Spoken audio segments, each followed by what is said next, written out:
primeira pessoa, trazendo os dados, né, o que aconteceu, qual que é a percepção e a leitura do comportamento de algumas categorias. E é para falar sobre isso, né, os resultados, né, ali em 2022 e as tendências aqui de 2023, que eu convido ele que tem aqui mais de 20 anos, né, trabalhando aí com empresas de tecnologia e serviços de informação, passou aí pela Oracle, pela TOTUS, pela Nielsen, tá ruim agora, né, lá da Neotrust. Senhoras e senhores, a gente começa essa manhã com o Luiz Cambria, Head de Vendas de lá. Palmas para ele, por favor. O Tato, que é assim que todo mundo na verdade me chama, os amigos e os colaboradores da Neotrust, então por favor fiquem à vontade. A Neotrust, ou Conf Neotrust, mais importante, a Conf é um spin-off da ClearSale, que foi criada ali em 2020, um pouco antes do IPO da ClearSale, e o nosso papel como empresa é criar e construir a jornada de confiança do consumidor através dos dados. E isso a gente faz em diferentes momentos dessa jornada. A Neotrust, ela pega a parte de conversão, né, que é uma das últimas, que é quando você põe no carrinho e efetivamente faz a compra, e a gente faz essa medida que é, de alguma forma, parte da confiança do consumidor quando está fazendo essa conversão. Mas a gente tem outras unidades de negócio para falar do social commerce, né, a confiança da recomendação, da after sale, que é a confiança em todo o processo de jornada de entrega, trocas e devoluções, e o próprio app da Conf, onde a gente junta esse ecossistema para o consumidor final. Eu até coloquei ali o código, quem quiser baixar.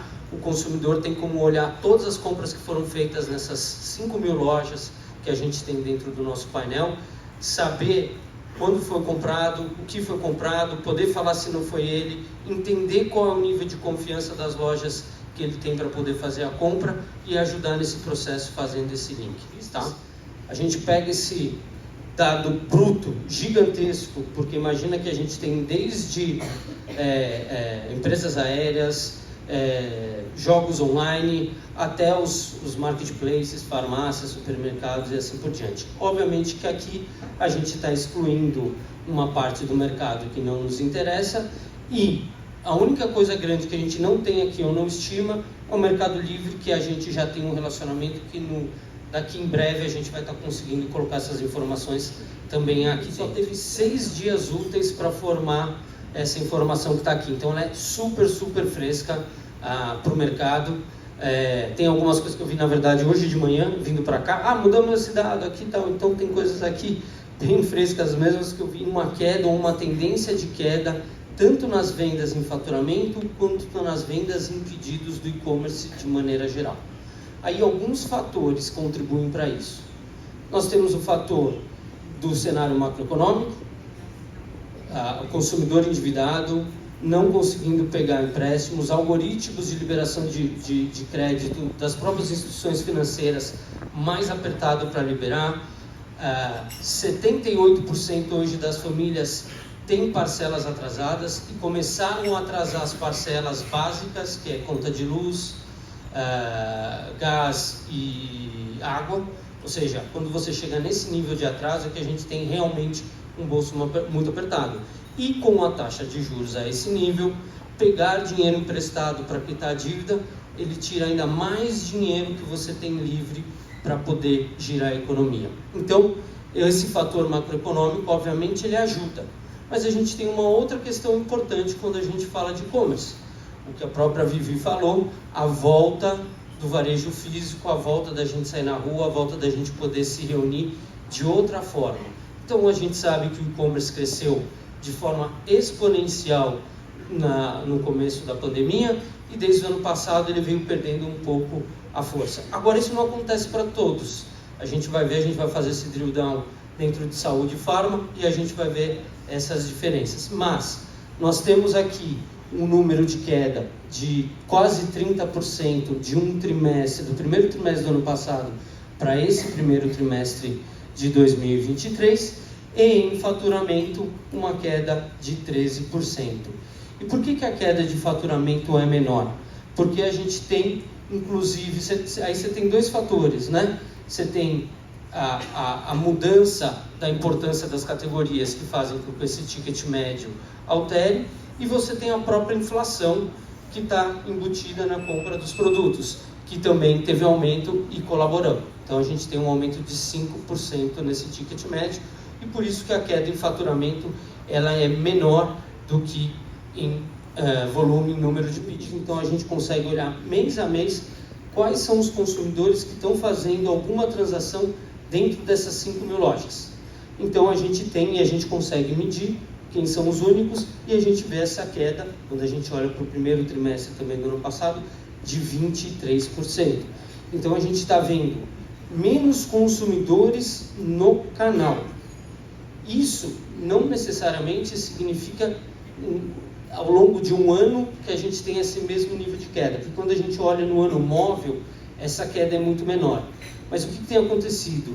Uma diminuição na frequência de compra. As pessoas estão indo menos fazer algum tipo de compra. Por que tem essa questão? Se você tem menos dinheiro, você consegue gastar menos, você demora mais tempo para fazer algum tipo de compra. Claro, categorias de 670 subcategorias que a gente mede e separa essas informações.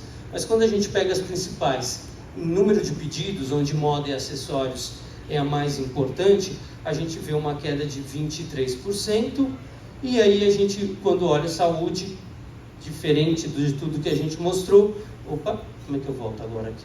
17%. A gente vai ver isso de forma mais específica, mas a gente vê, por exemplo, aqui, 23% de queda de modas e acessórios. A gente tem um outro fator aqui também importante, que são as cross-borders, e que, de alguma forma, a gente está sendo discutido, inclusive, isso agora no ambiente político.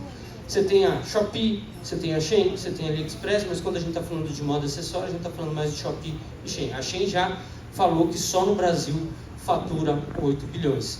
Então você tem uma mudança de lojas que a gente não captura, porque esses e-commerces, eles não fazem parte do nosso painel, tá? Era campeã de vendas do e-commerce, chegou a representar 24% de tudo que era vendido no e-commerce. Ela, pela primeira vez nesse trimestre, a gente já tinha visto esse movimento na Black Friday, ela, pela primeira vez, não é a categoria mais importante do e-commerce, passa a ser eletrodomésticos passou a ser a principal categoria do e-commerce em faturamento. Em número de pedidos a gente já tinha olhado com moda. Então, o nome que afeta todo mundo, né? Toda a população, a gente está falando de 200 e poucos milhões de brasileiros. E quando a gente olha o e-commerce, mesmo que você tenha uma migração para o varejo, né, que você tenha algumas mudanças para o varejo físico, isso é um reflexo do que está acontecendo com a população, né? Então, quando a gente veio aqui em fevereiro, e a gente falou do fechamento do ano e a gente falou de casa e decoração, a gente tinha lá a nossa previsão de crescimento para este ano era de 2,3 em pedidos e 1,8 em faturamento, né? Quando a gente insere esse trimestre que teve uma queda de 29%, e a gente faz a projeção, é uma projeção um pouco mais simples, a gente não é uma empresa de estatística e de econometrics, né? Vamos ressaltar isso.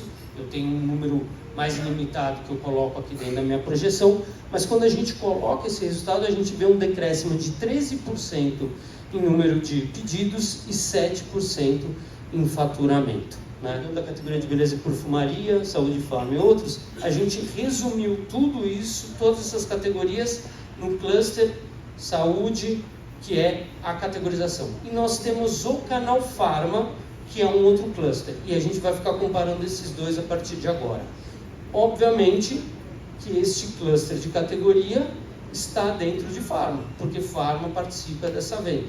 Mas aí a gente vai poder conseguir comparar como a performance é diferente quando a gente fala de canal e de cluster de categoria, tá? 34% de remédios, e obviamente aqui é farma, né, que a gente está falando, porque tem uma segmentação específica, né, para venda, higiene bucal e equipamentos médicos. Aí também tem a máscara, que agora não se vende tanto, né? Também tem obviamente fraldas aí dentro.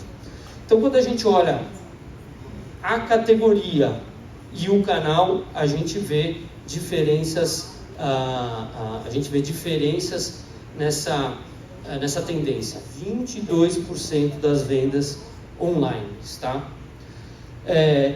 Também, olhando essa tendência em faturamento, a gente estava olhando em pedidos, a gente vê aqui, esse número aqui de menos 11 está errado, eu preciso corrigir dentro dessa categoria. Em relação ao total e-commerce, de um trimestre para o outro, teve um crescimento de 3 pontos percentuais aí. Tchau, tchau, telefonia. E aí você tem o canal Pharma, que cresceu 4 pontos percentuais em importância no e-commerce. Lembra que um ponto percentual para a gente representa quase 2 bilhões de reais. Então, 4 pontos percentuais, a gente está falando de 8 bilhões aí de crescimento deste canal. Um canal Pharma online. Então, é a tendência oposta. Tanto quanto a categoria, que ela cai menos do que 23, tá?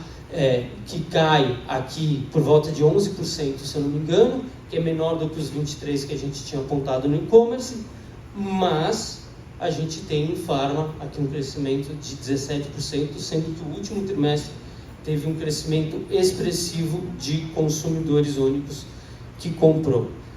Olha quanta oportunidade, como é bom falar também de alguma coisa que está crescendo, né? Olha a oportunidade, olha o ganho do canal, olha a entrada. Isso que a gente não está medindo aqui é o que a gente chama de convenience, que é o RAP. Eu não tenho ele aqui nos números.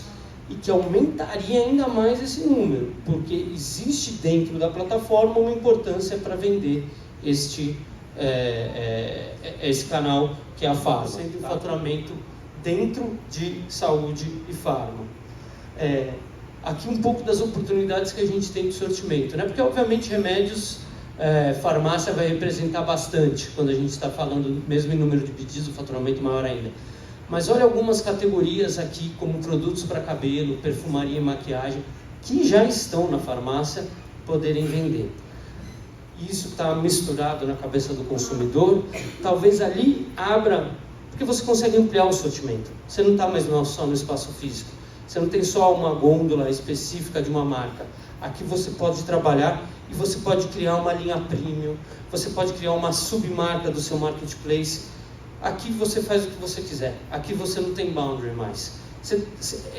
É elástico, né? O que a gente fala que a gôndola não é elástica, aqui você consegue ser. Então, até na conversa com o Thales, na última apresentação da Tokstok, falou, né, do conceito dessa prateleira infinita que a gente pode trabalhar aqui para ganhar novos clientes. Então, em promoções, frete grátis para essa promoção. Então, isso faz parte da estratégia. E aqui o preço, né? O preço em Pharma em relação ao e-commerce, óbvio que tem uma diferença, mas que a gente tem aqui para vocês compararem. A categoria de bebidas e alimentos cresce, ano passado bateu 77% de crescimento. Obviamente tivemos uma Copa do Mundo e todo mundo foi fazer churrasco na Copa do Mundo e não comprar na Black Friday, que isso foi o que eu falei na última palestra. Mas, ainda assim, existe uma oportunidade e muitas indústrias estão trabalhando melhor esse canal aqui, oferecendo, fazendo ofertas com QR Code, que ele consegue ter um crescimento na hora gigantesco, de 3.000% em relação à média, trazer novos consumidores para a marca. Então, um trabalho muito legal que está sendo feito aqui por essa indústria.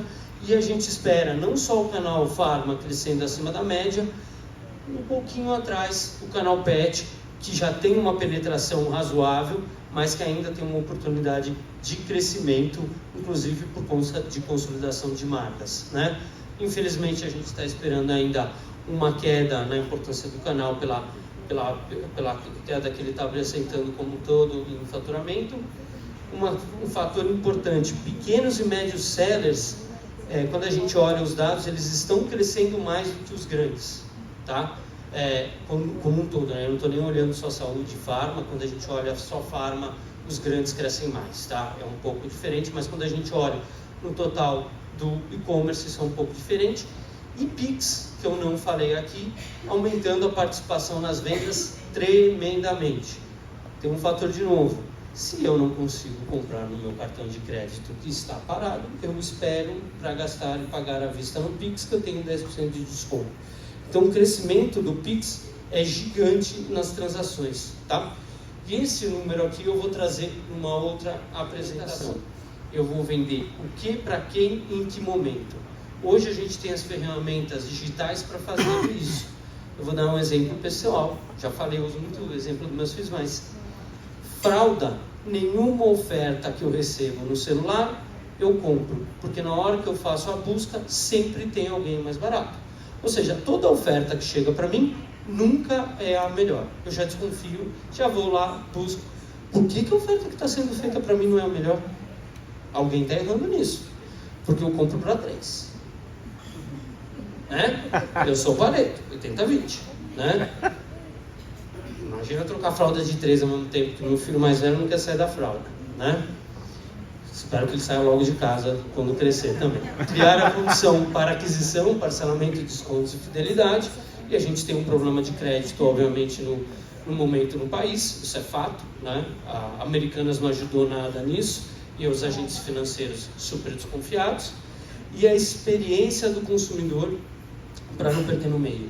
Mas outro dia eu ouvi uma coisa muito importante que é, a gente realmente se fideliza, a gente realmente passa a ser cliente fiel de uma marca na hora que a gente tem o problema com a marca. Porque quando você compra e vai no automático, é o que a gente espera. O carro tem que ter 4 rodas, não tem que ter problema. Mas na hora que você tem um problema, a forma que você trata, ou o seller trata esse problema, é que vai mudar a percepção do consumidor. Essa jornada de confiança que eu falei, e algo muito importante para a gente, faz toda a diferença na forma que você trata, vai ter uma devolução, uma troca, ou algum problema no pedido. Eu mesmo essa semana fiz uma compra, 2 minutos depois eu vi que estava no meu endereço antigo. Eu liguei e falei assim, agora você não tem como cancelar, a gente emitiu a nota. Eu vou ter que esperar, pegar... o que eu faço? Não compro mais lá, né? Eu sou vingativo mesmo, tá? A gente vai ter um webinar com os dados de fechamento do trimestre, que são aquela primeira etapa, e aí a gente vai falar de Pix, a gente vai falar de outras coisas, além do que a gente trouxe de saúde e farma. Eu fiz meu jabá aqui, Vivi, ficar... eu tenho 2 minutinhos. Vou apresentar lá esses dados, vai ser no dia 18 ou 19, se eu não me engano, e convido a todos para se inscreverem e assistir lá o webinar. É isso, pessoal. Espero ter trazido informações importantes e que vocês tenham gostado do conteúdo, apesar deles não serem notícias tão boas assim. Obrigado, pessoal. Obrigada, Luiz. Esse negócio aí de saúde e farma, né? Até para a gente pensar nas imagens, né? Eu boto atividade física, eu boto protetor solar, eu boto isso, eu boto aquilo. É o universo. Adorei aquele seu quadro que você explicou o que é que vocês monitoram ali. E ali você mostra uma diversidade, que aí eu vou puxar um gancho já para o nosso próximo encontro aqui nesse lugar, que é beleza, que é cabelo. O universo das perfumarias, e quando a gente olha hoje dentro das farmácias, eu pego as grandes redes, é uma categoria que vem crescendo não só nas gôndolas, mas no processo de venda. Esse universo feminino tem a ver com o nosso jeito de cuidar da família, do pai, da mãe, do avô, né? Das coisas. Então, conta isso. Eu sou uma dessa, né? Cuido do sobrinho, da mãe, do pai, do avô. Então, quando você vê comprando remédio, se entrar no meu cadastro, fala, meu Deus, a Vivi é ruim. Não tem saúde nenhuma, porque tem remédio para todo mundo. Eu fico imaginando, outro dia eu perguntei numa rede de farmácia, escuta, você não consegue personalizar?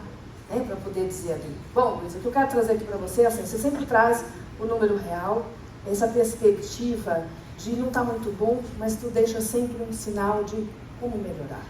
Isso é sempre positivo.